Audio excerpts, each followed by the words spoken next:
Yes, children, we are going to study about today your chapter number 3rd of History, Rise of Nationalism. Its fourth part, three part I have released already, and in this fourth part we will study about the civil disobedience movement and its different trends.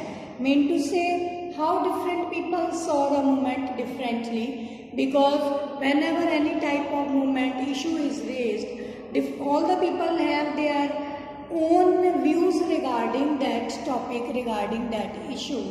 And exactly same way, when this movement was going on, civil non-cooperation movement, at that time the citizen of India, even the participants of the movement as well as the leaders, they are also having different view. When all these people have different views regarding that issue, so ultimately the common people who are not directly in touch with these things, they are also somewhat, they are in the different view. Like when this NCM movement was launched, countryside, mean to say people of the village saw this movement differently, and it's people of town that I told in my previous video regarding economic effect, mean to say good effect of this non-cooperation movement, that how it increased our import, decreased our import and helped to increase the GDP of the country.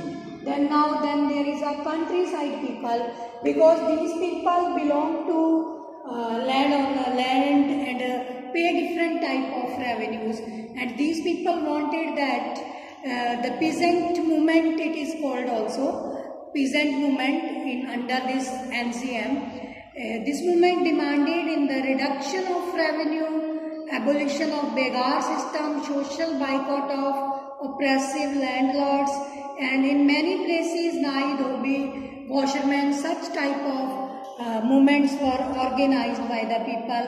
And in 1920, October 1920, this movement, this Sabha was organized by Pandit Jawaharlal Nehru, Aud Kisan Sabha. Before it was started by Baba Ramchandar. This was the movement in the countryside. As in my previous lecture, I told you that this Baba Ramchandar belonged to this village directly. He know that how the people have to pay different type of revenues.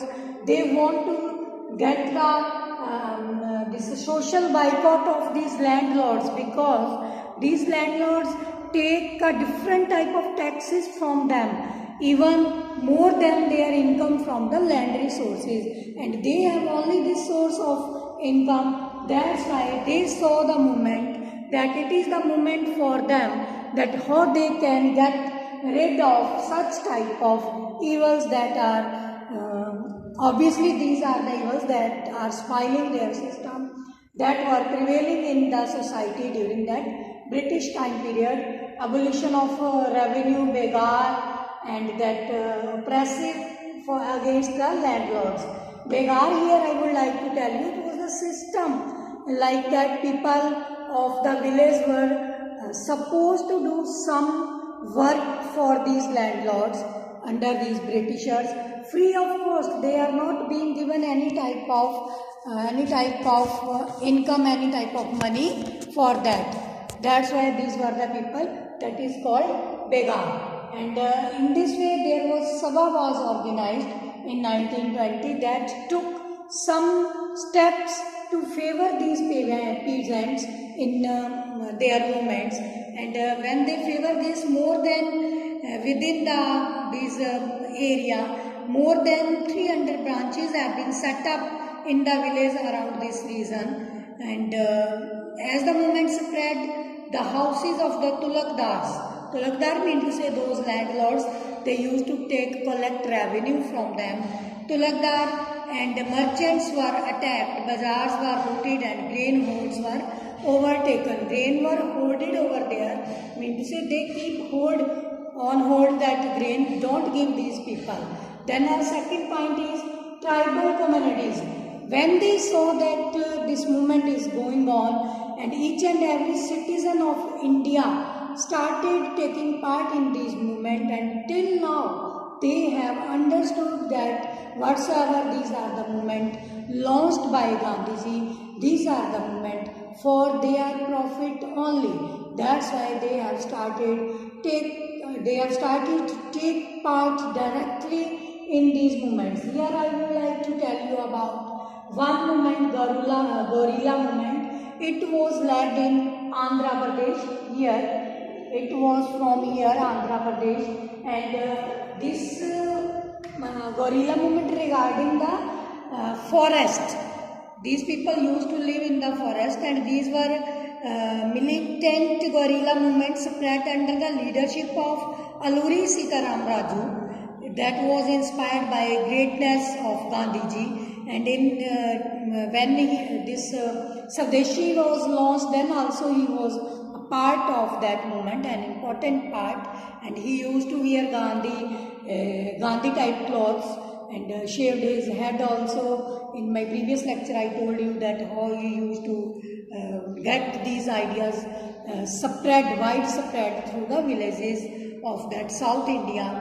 And Raju told about the greatness of Gandhiji, and he wear khadi also, but at the same time he believed that India could be liberated only by the use of force, not by non-violence. This was somewhat a different idea than the Gandhiji he has adopted.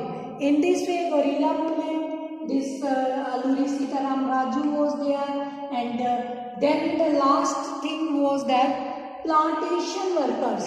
How did these plantation workers saw the movement? As we know that whatsoever prisoners were there by the Britishers made during different movements, Satyagrahi, Swadeshi, boycott, and during this guerrilla movement, all the Kisan Sabha when launched tribal communities, and they were kept in prison for some time, and here whosoever were there kept in prison, they were not given food without of any cost.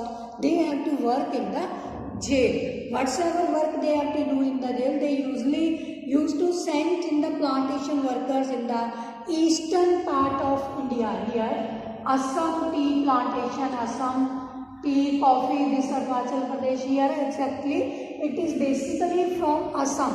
If you may see very old pictures, Kala Patthar, Purab or Paschim, there you will see such type of places where these people are picking tea leaves from the tea gardens. What was happening there? These people were not given even permission to talk with each other. Long rows are there, like we know that in plantation workers different type of rows are there. In rows crops are, same type of crops are grown.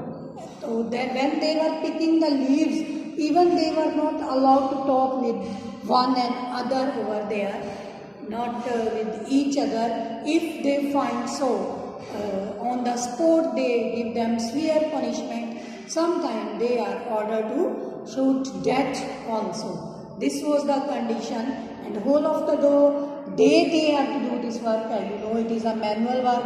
Every time they have to keep standing, pick the leaves and get that separated accordingly. And it was very severe punishment for them.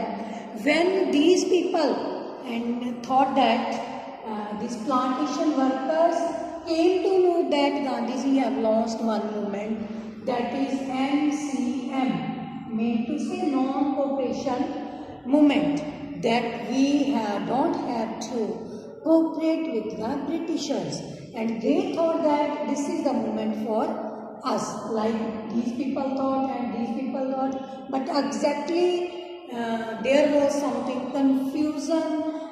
Actually there was something misunderstanding that actually this movement was not for all these purpose. It is only not to cooperate with Britishers, but these group of people, different group, understood it differently. In other words, we can call it different people saw the movement differently. What were their attitude towards that movement? And ultimately misunderstanding, this movement got somewhat slowed down. Its influence somewhat slowed down, was not so influential as it should be. And I would like to tell you here, who were these plantation workers? They were kept under this prison under the Act of Immigration Inland Act of 1859. 1859 they were kept there, and they were supposed to do that manual work that I told you. They thought that this is the moment for them. They are not supposed to work over there. They are not supposed to cooperate with the jailers and others there, and they took it as totally freedom, and mean to say they are free now. They don't supposed to do any work. They started not doing work over there. Moreover, they fled away from there. They jumped out from the wall of that jail, and they were not permitted to go to meet their families for last many years. They thought that it is moment for them so that they can go away from here and meet their family. They were socially cut off, like from there. That was their prison, and it was I think naturally they will do this because they were eager to meet their families, go to their villages, see their fields, what is happening over there. And taking this view in mind, when they heard about the non-cooperation movement, they left the plantations and headed home, but they never reached their destination, as they were caught on the way by the police and beaten brutally over there and put into prison once again. In this way, this is how different people saw the movement. As you know that after that this movement was called off by Gandhiji due to this Chauri Chaura movement, when there was some rally or clash between police and these people, revolutionaries, and 22 policemen were killed in the bazaar. They were doing some demonstration over there, and due to that Gandhiji called off this movement. That's all. In my next video I will tell you about the civil disobedience movement.